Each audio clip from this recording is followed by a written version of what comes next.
magandang buhay! Hello guys! Nandito ako sa Amoy Waffles at it's mango milkshakes and Chinese fried chicken with matching chicken ni Kuya Joe. Ayan guys, dito sa amin yan sa Kanluran. Makikita nyo, meron na siyang mga food hub. Ayan. Ayan, Nandi Alib. Ayan, sa tabi ng Nandi Alib. Andito yung barangay at sa tapat makikita nyo itong food hub na to. Ayan, babalik tayo sa ating Amoy Waffles. Yung amoy niya, ang sarap talaga. Yan guys, ginagawa na yung ating waffle. Ang flavor ko na gustuhan ay peanut butter.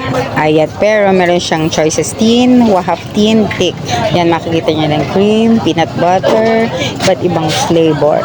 Mango cream, blueberry cream, choco waffle, caramel cream, strawberry, ube, or may cream din na strawberry.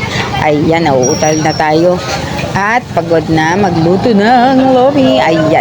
Tapos na ang waffle ko. Lalagyan siya ng peanut butter. Wow. At ang gamit pa nila ay Skippies. Ayan guys, lalagay na yung peanut butter. Ang sarap. Yung amoy niya talaga. Kaya siguro amoy waffles. Kasi talagang maring hindi ka bibili sa bango.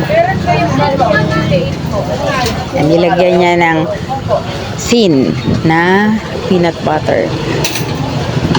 Ayan, malapit na guys. Kumain tayo. Konti na lang. Laki din. Sulit na rin siya sa presyong yun.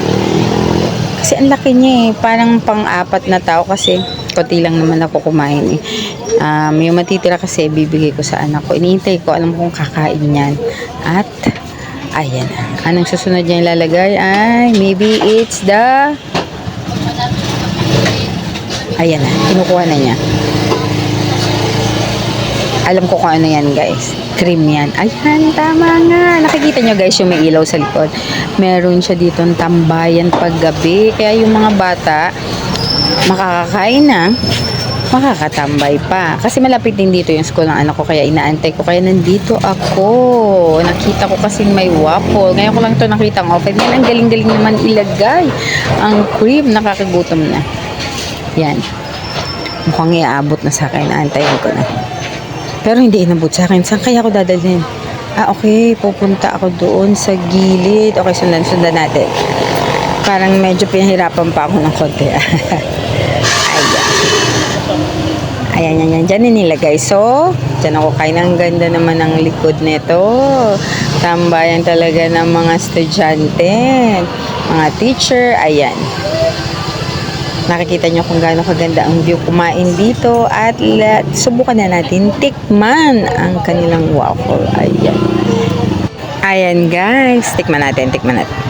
Wow, ang sarap. Pag pumunta kayo dito, huwag nyo kalimutan kumain ng waffle. Yan, dito sa amin sa Kanluran. Ayan, ang ganda ng view. Bye!